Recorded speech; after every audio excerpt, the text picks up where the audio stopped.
Bismillahirrahmanirrahim. Assalamualaikum warahmatullahi wabarakatuh. Alhamdulillah wa syukrulillah wa la hawla wa la quwwata illa billah. Allahumma salli wa sallim wa barik ala habibina Muhammadin abdillah. Allahumma salli wa sallim wa barik ala habibina wa syafi'ina Muhammad sallallahu alaihi wasallam. Amma ba'du. Selamat datang, selamat berjumpa kembali adik-adik sekalian, mahasiswa semester 1 di Prodi Pendidikan Agama Islam, Fakultas Agama Islam, Universitas Muhammadiyah Malang. Di kesempatan kali ini kita akan melanjutkan pembelajaran, yakni mata kuliah pengantar filsafat, yang mana kita akan dalam pertemuan ini kita akan belajar tentang philosophy and how to become philosophic. Jadi bagaimana kita berfilsafat dan apa itu filsafat sendiri.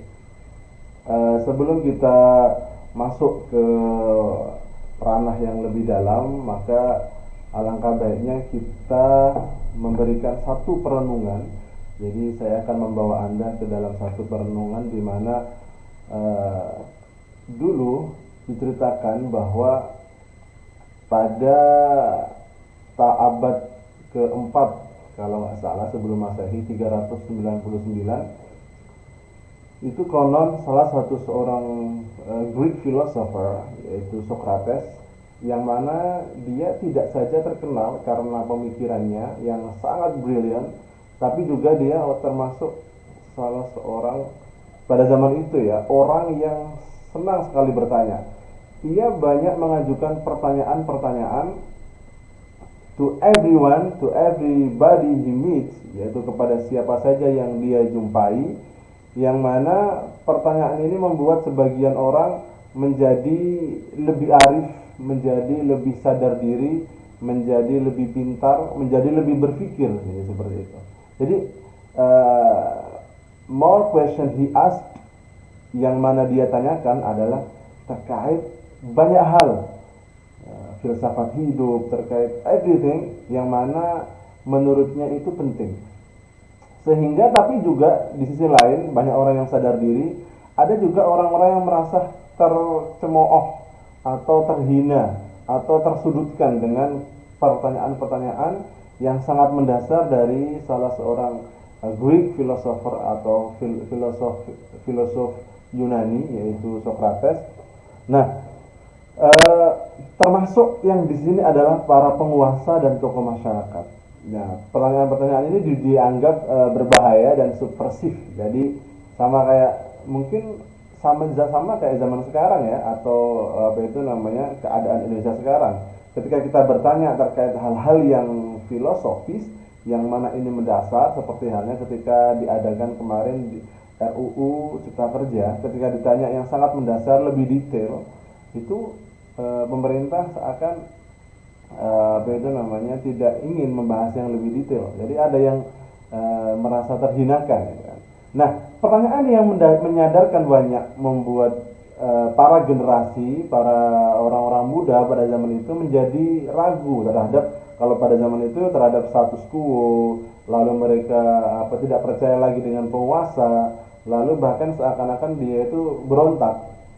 Nah, berontak kepada penguasa ketika itu. Lalu dia ditangkap, lalu diadili dan dijatuhi hukuman, dan hukumannya tidak ringan ketika itu Hukumannya adalah mati. Tapi pada zaman itu hukuman mati bukan dipenggal atau dipancung, tetapi disuruh untuk meminum racun, yang mana tuduhan yang dilayangkan kepada Socrates adalah merusak jiwa kaum muda di Athena ketika itu.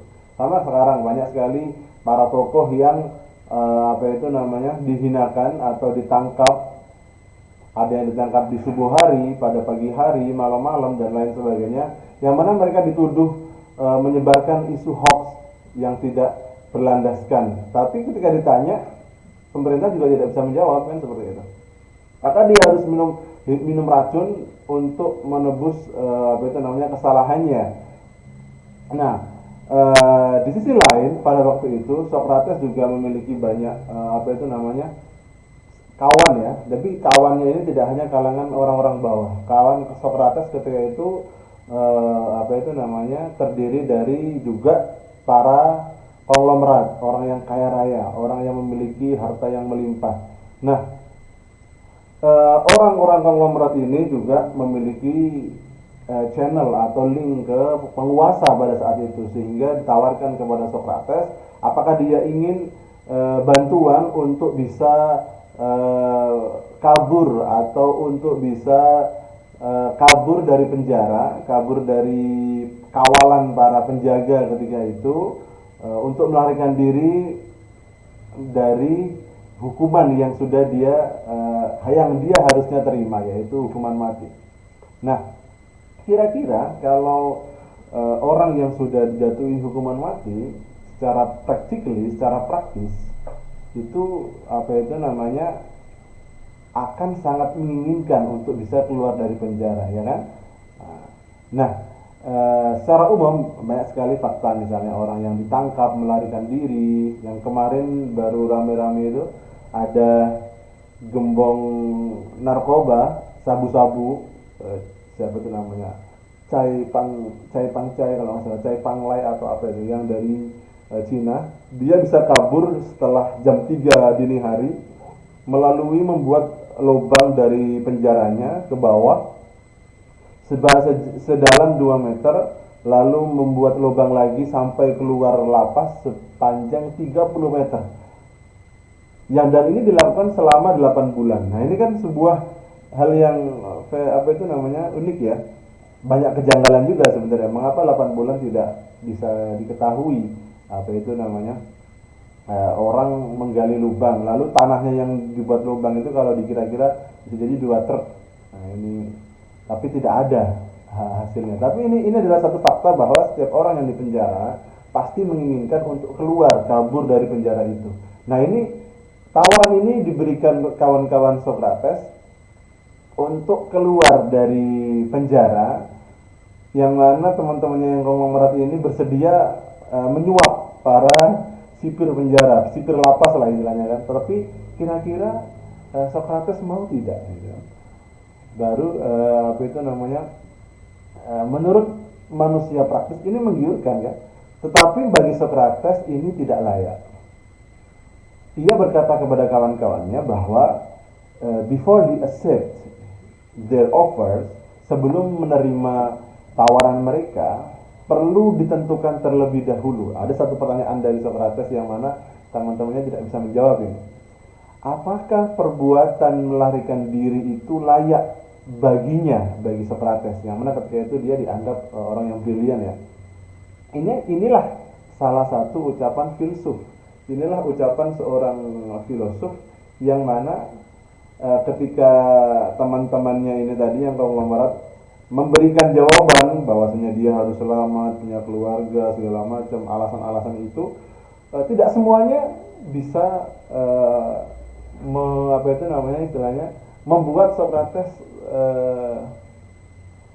mendapatkan jawaban yang tepat. Nah, jadi karena jawabannya tidak ada yang tepat, sehingga dia memutuskan untuk tetap stay di penjara, lalu sampailah hari eksekusi dia dan dia meminum racun, lalu dia wafat, meninggal mati, ya kan? Dan disinilah pada saat itulah pembicaraan kefilsafatan berakhir. Sehingga ada orang mengatakan bahwa Socrates setelah minum racun itu dia tidak lagi berpikir, tetapi dia sudah bertindak berdasarkan apa yang dia pikirkan. Dan dia meninggal dengan membawa jubah kebesarannya, yaitu bertindak sesuai dengan apa yang dia pikirkan.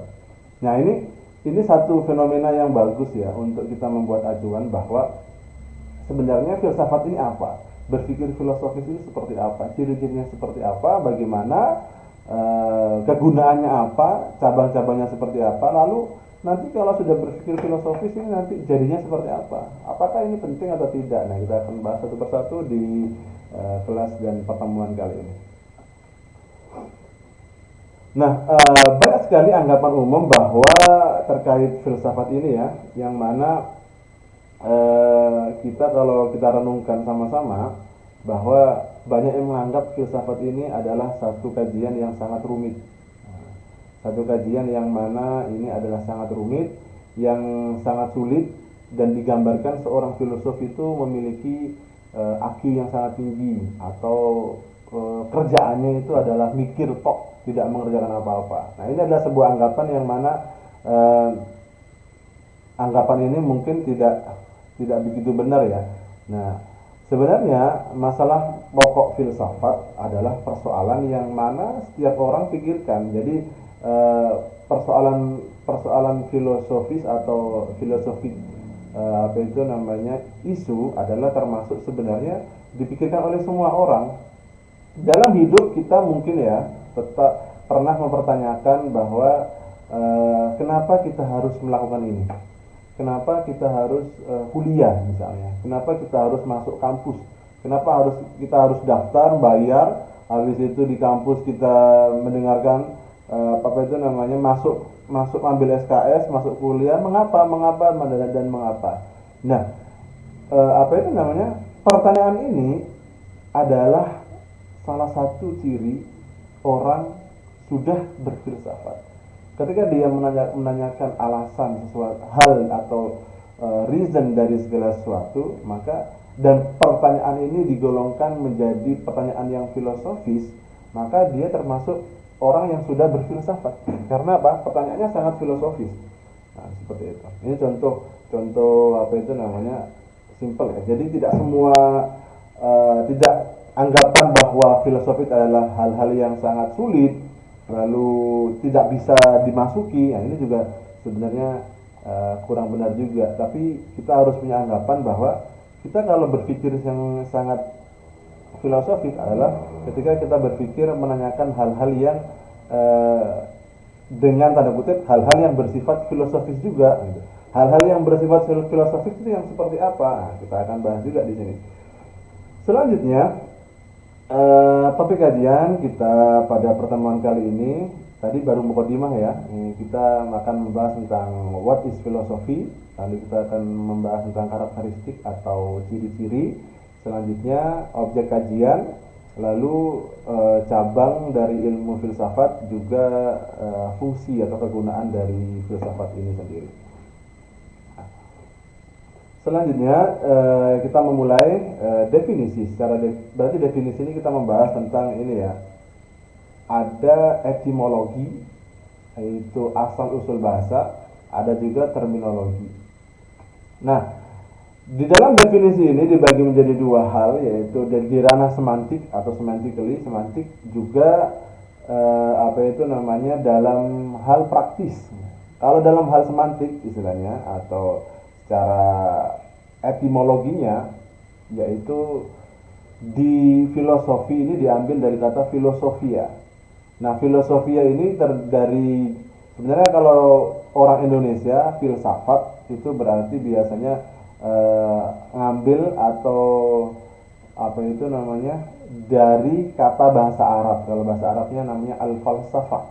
Nah, bahasa Arab ini kalau dirutkan kembali, diakarkan lagi, yaitu dari perkataan Yunani atau Greek yang mana bahasanya adalah filosofia.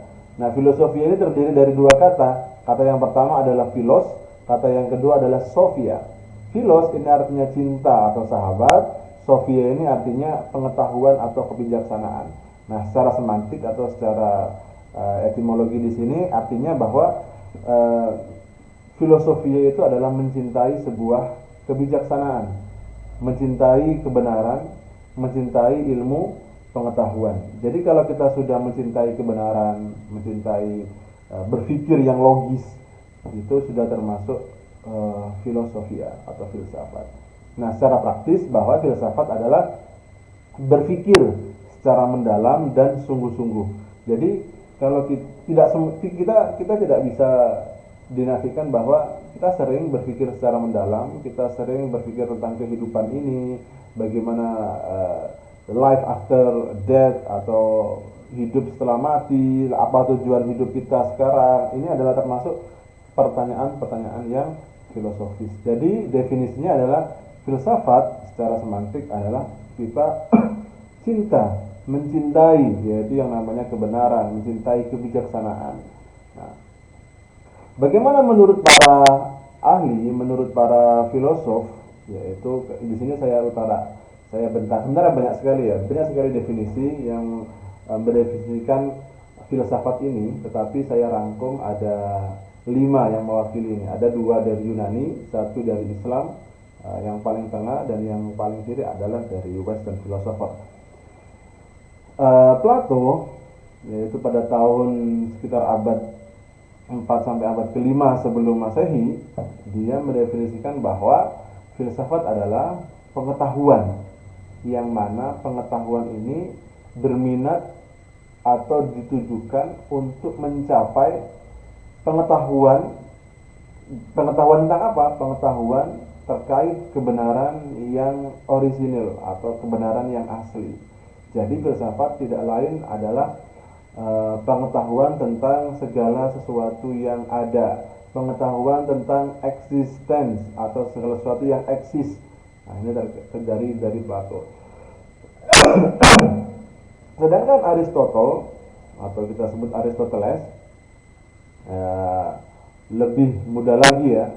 Jadi kalau nanti kita akan runtutan secara sejarah, filsafat adalah ilmu atau sains yang mana meliputi kebenaran yang include atau terkandung di dalamnya ilmu-ilmu seperti metafisika, logika, retorika, etika, ekonomi, politik, estetika. Jadi kalau dikatakan filsafat adalah mencakup seluruh ilmu. Nah, tadi kemarin ada yang bertanya ya, sebenarnya ada filsafat pendidikan Pak, apa bedanya dengan filsafat pendidikan? Nah, ini antum hebat juga, ini sudah mulai masuk ke sana, sudah bertanya-tanya yang bermacam-macam. Nah, ini termasuk pertanyaan yang filosofi juga.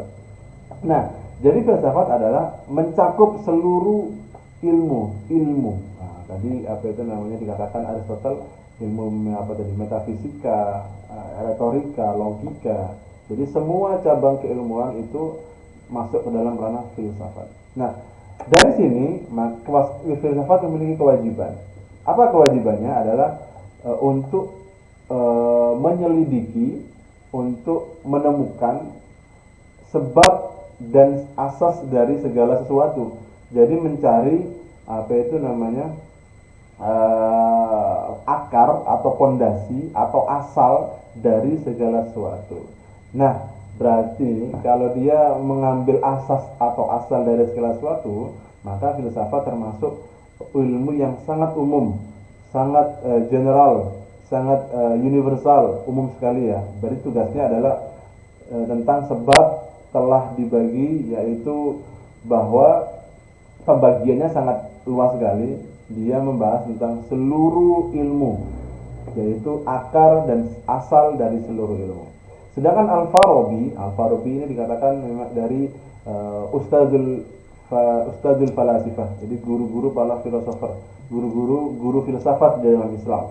Menurut Al-Farabi, tahun abad ke-9 sampai abad ke-10 Masehi, beliau mendefinisikan bahwa al-falsafah hiya ilmu tentang alam maujud, yaitu ilmu tentang segala sesuatu yang berwujud, yang mana membahasnya adalah hakikat yang sebenarnya. Jadi hakikatul asya, yaitu mencari hakikat dari segala sesuatu yang wujud. Nah, untuk mencari apa? Mencari hakikat dari suatu atau hakikat dari hal yang sebenarnya. Nah, ini adalah Al-Farabi. Jadi apa itu namanya? Al-ma'rifah anil mawjudat. Jadi kalau kita melihat segala sesuatu yang berwujud ini, sebenarnya asalnya itu dari apa? Nah, ini mirip-mirip semua, ini mirip-mirip ya definisinya. Asalnya dari apa? Kalau perspektif Islam berarti ada Tuhan di sana yang menciptakan, ada Allah yang menciptakan. Nah, ini salah satu pertanyaan. René Descartes, nah ini salah satu filosofer yang terkenal juga ya, memiliki satu jargon cogito ergo sum, yaitu aku ada karena aku berpikir. Beliau mendefinisikan filosofi sebagai apa? Adalah kumpulan kumpulan segala macam pengetahuan di mana Tuhan, alam dan manusia ini menjadi objek atau pokok penyelidikan. Jadi Tuhan, yang mana Tuhan ini tidak terlihat, metafisis, lalu alam yang terbentang di mata kita, dan manusia sendiri. Jadi kita ini sudah mencakup semuanya ya. Hal yang gaib yang diwakili oleh Tuhan tadi. Jadi menurut Descartes adalah filsafat adalah ilmu yang mengkaji Tuhan, alam, dan manusia. Jadi Tuhan sebagai objek yang tidak terlihat, gaib, lalu alam yaitu objek yang nampak, yang bisa diindra, lalu diri sendiri atau manusia, yang mana manusia ini adalah subjek dari ilmu tadi. Nah, manusia menjadi pokok atau subjek dari penyelidikan. Nah, ini menjadi objek juga, objek penyelidikan menjadi subjek penyelidikan, menjadi objek penyelidikan juga. Maka ada yang mengatakan man arafa nafsahu faqad arafa rabbahu. Barang siapa yang mengetahui dirinya, mengetahui hakikat dari dirinya, maka dia sebenarnya telah mengetahui siapa Tuhannya. Nah, ini adalah salah satu filosofik term atau filosofik word. Nah, menurut Francis Bacon, yaitu dia abad ke-17, awal-awal 17 sampai dia nggak lama ya, awal-awal 17 lah. Nah, filsafat adalah induk agung. Jadi kalau ada ilmu-ilmu yang lain, ada ilmu tadi kemarin ada yang nanya pendidikan, ada ilmu psikologi, matematika, kedokteran, maka Francis Bacon mendefinisikan bahwa filsafat adalah induk agung dari ilmu-ilmu, yang mana filsafat ini menangani pengetahuan atau all knowledge, all science sebagai bidangnya. Jadi filsafat itu sebenarnya membahas apa? Membahas segala sesuatu, membahas seluruh bidang ilmu, dan ini adalah induk dari segala macam sains. Maka antum dulu pernah bertanya di pertemuan pertama, cerita dari Rocky Gerung kan, bahwa dia pernah kuliah di politik, pernah kuliah di ekonomi, tapi dia tidak mendapatkan jawaban yang puas terkait segala sesuatu yang mungkin dia risaukan. Tapi ketika dia masuk kuliah fakultas filsafat di sana atau jurusan filsafat, dia menemukan jawaban dari apa yang mungkin dia risaukan, dan dia nyaman di situ, nyaman di area filsafat, kan? Oke, kita lihat videonya masih jalan. Selanjutnya, karakteristik atau ciri-ciri filsafat atau ciri-ciri berpikir yang filosofis itu seperti apa? Saya buat satu ada yang membuat biar kita ingat mudah ya. Jadi banyak definisi yang dikutip dari beberapa filosofer, mulai dari ciri utama, mulai dari definisi tentang pengetahuan, dia sebagai induknya dan lain sebagainya. Maka ada 3 ciri utama yang mana ini sangat terkenal di kalangan para belajar, bahwa ciri orang yang berpikir filosofis adalah 3. Ini gampang diingat nih. Ingat RSU atau Rumah Sakit Umum yang kita tahu ya, oleh RSU ya. Tapi RSU ini adalah salah satu ciri-ciri kita berpikir filosofis. Satu R atau R adalah radikal. Radikal di sini adalah kalau dulu menjadi isu di Indonesia, ada yang ditangkap kan, para radikalis dan lain sebagainya. Tapi radikal di sini adalah radikal dalam ranah berpikir filosofis, yaitu sangat mendasar, sangat fundamental, yang mana berpikir secara radikal adalah berpikir yang sampai kepada hasil yang esensial, hasil yang paling mendasar, hasil yang paling dalam, dan hasil yang paling fundamental. Jadi pemikirannya kepada sesuatu yang mendasar dan fundamental. Yang kedua, S adalah sistematik atau sistematis, yaitu kalau kita berpikir sistematis berarti runut pemikirannya, mengikuti pola dan metode berpikir yang runtut, metode berpikir yang logis, yang meskipun pemikirannya ini masih spekulatif ya. Meskipun pemikiran ini masih spekulatif, tetapi alur dari pemikirannya adalah sistematis dan logis, sistematis dan runtut. Meskipun masih spekulatif. Berbeda orang yang memiliki pemikiran yang tidak runtut ya, tidak runtut. Sama tadi kayak ada isu atau kasus di mana gembong narkoba, gembong sabu-sabu yang memiliki ratusan kilo sabu-sabu itu bisa keluar. Kalau orang berpikir filosofis runtut, maka orang akan bertanya, mengapa dia bisa kabur dari lapas atau lembaga pemasyarakatan dengan menggunakan sendok, menggunakan garpu untuk menggali lubang yang dalamnya 2 meter. Nah, menggali lubang 2 meter pasti memiliki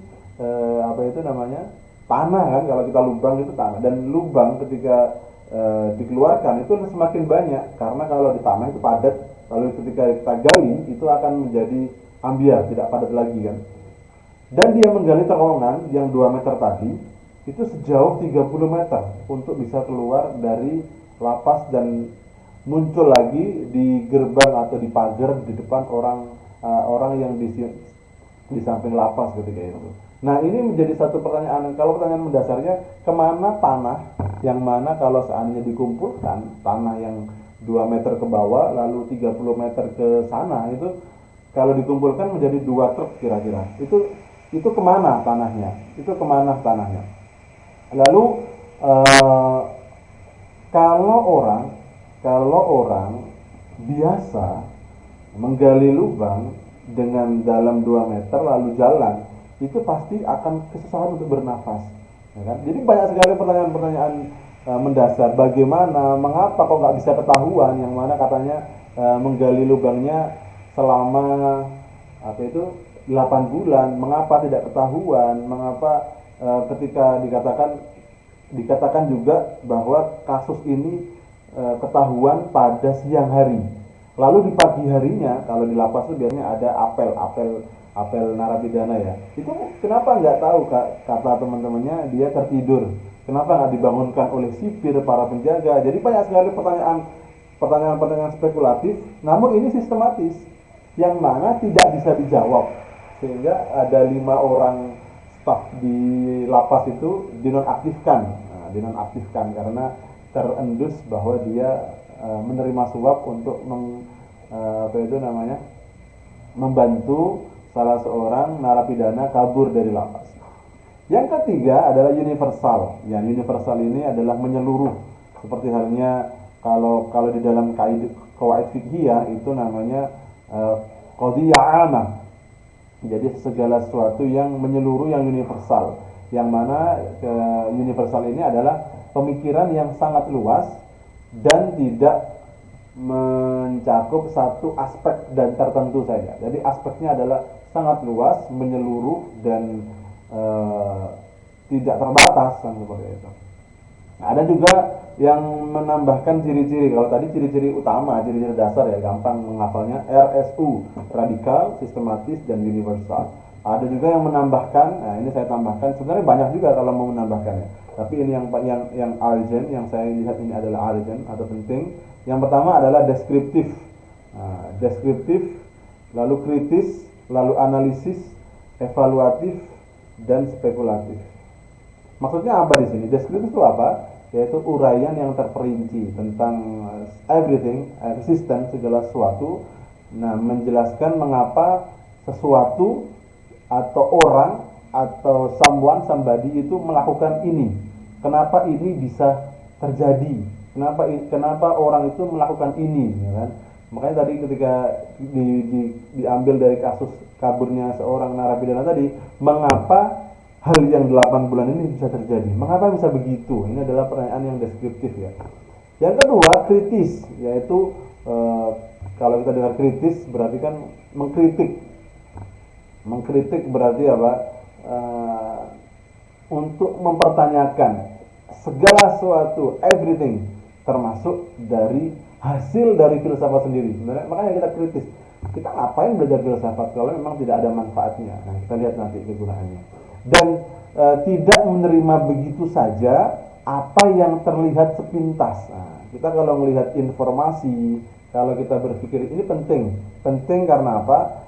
Untuk zaman kita sekarang, misalnya kita membawa gadget atau sosial media, lalu kita melihat atau secara kritis, secara filosofis, berarti kita tidak akan percaya dengan satu informasi begitu saja, tetapi kita melihat.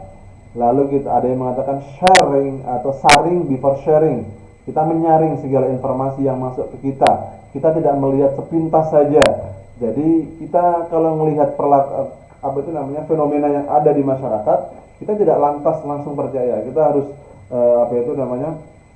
berpikir secara kritis. Lalu yang ketiga analisis. Analisis yaitu mengulas dan mengkaji segala sesuatu sangat secara detail atau secara rinci. Nah, termasuk konsep-konsep dasar yang mana dengan konsep ini kita bisa mengetahui, kita bisa memikirkan dunia, begitu juga memikirkan dan mengetahui landasan dari kehidupan manusia itu sendiri. Lalu evaluatif yaitu upaya untuk menilai dan menyikapi segala persoalan yang dihadapi manusia, yang mana menyikapi persoalan ini dengan dengan sifatnya adalah memastikan kebenaran, memastikan selain kebenaran kelayakan. Ini benar atau tidak. Jadi benar atau tidak yang pertama. Yang kedua memastikan ini layak atau tidak. Makanya ketika antum sebelum posting sesuatu di Twitter, di Instagram atau dimanapun itu, satu, pertimbangkan 3 hal ya. Yang pertama, ini adalah benar atau tidak. Kalau benar, ini layak atau tidak. Oke lah layak. Kalau layak, ini baik atau tidak. Ini ada yang menambahkan ini bermanfaat atau tidak. Nah, ini kalau dalam Islam seperti itu ya, karena kita memahami bahwa min husni islamil mar'i tarkuhu ma la ya'nihi. Dari kebaikan atau cantiknya iman seseorang itu kita bisa mengetahui apa yang dia kerjakan. Jadi kalau orang yang beriman itu min husni Islam atau Islam seseorang yang baik itu dia tidak akan mengerjakan sesuatu yang sia-sia. Min husni islamil mar'i tarkuhu ma la ya'nihi. Selanjutnya adalah spekulatif. Apa itu spekulatif? Upaya, sebuah usaha atau upaya akal dari manusia yang bersifat mereka atau menebak atau menjelajah, yang mana mengandai-andai dan tidak membatasi hanya kepada apa yang ditangkap oleh indera, apa yang ditangkap oleh pengamatan lahiriah. Jadi spekulatif ini dia mengamati tapi berpikir tidak hanya dari indrawi, tidak hanya yang bisa ditangkap oleh mata, didengar oleh telinga, tetapi upaya akal dan budi untuk mereka mengandai-andai, menjelajah hal-hal yang tidak bisa dijelajah atau ditangkap oleh indrawi. Nah, seperti itu. Jadi ini adalah salah satu ciri-ciri filsafat atau ciri-ciri atau karakter berpikir filosofis. Selanjutnya akan saya beri pertanyaan ya. Nanti diklasifikasikan. Kira-kira dari 6 pertanyaan ini ada satu pertanyaan misalnya.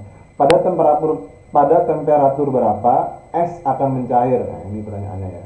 Bisa dilihat di sini di atas. Yang kedua, apakah nama ibu kota negeri Malaysia?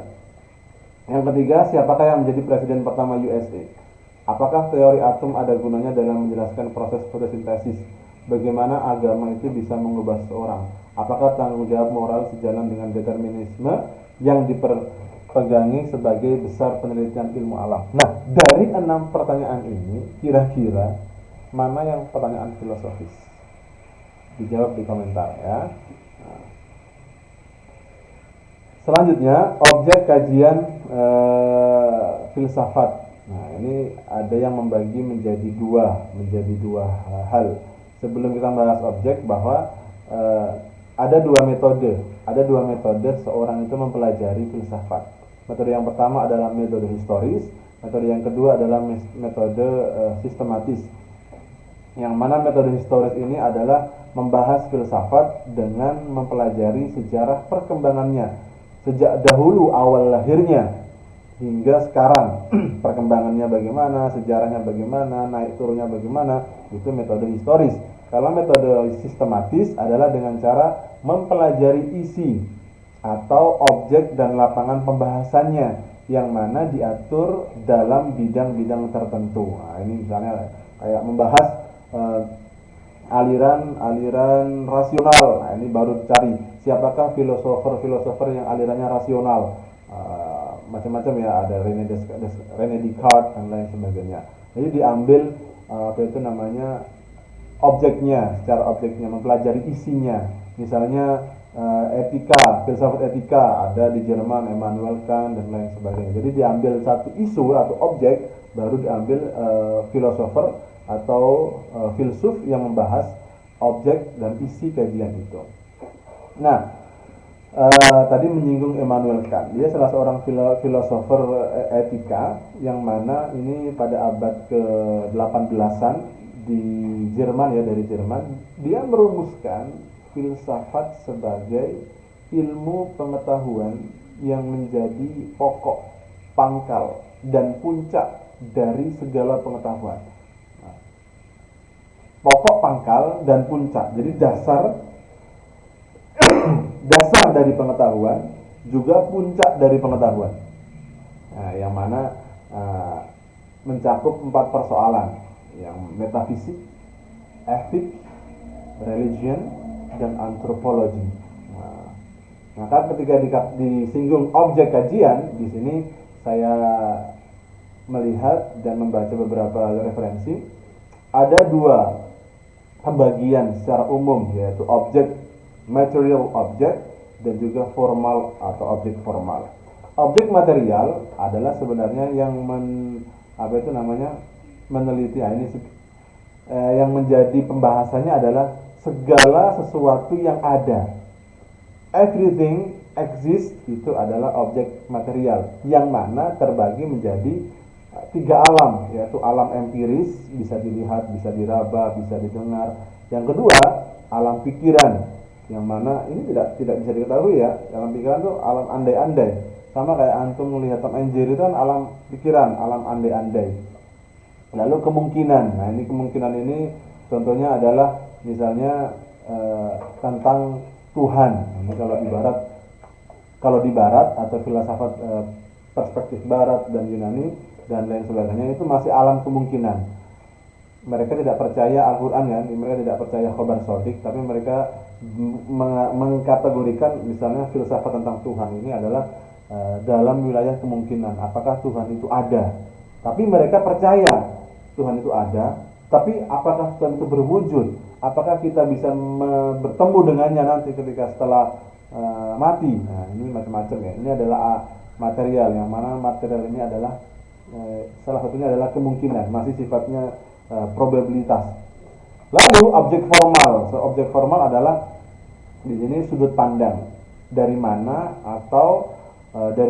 sesuatu itu, hal atau bahan itu dipandang, atau metode untuk memahami objek material. Jadi ini adalah metode untuk memahami objek material, segala sesuatu yang ada.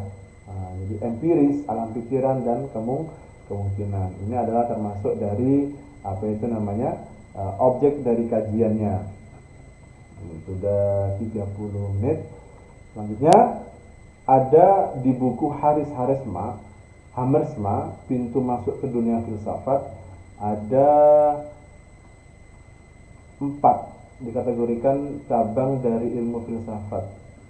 Ada 4. Yang pertama adalah science atau pengetahuan. Nah, pengetahuan ini termasuk di dalamnya adalah epistemologi, logik, dan kritik ilmu.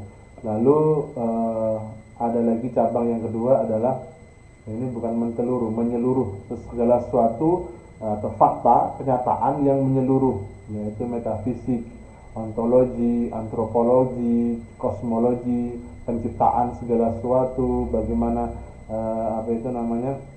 penciptaan manusia, penciptaan alam, ini termasuk dalam cabang ilmu filsafat di kenyataan yang menyeluruh.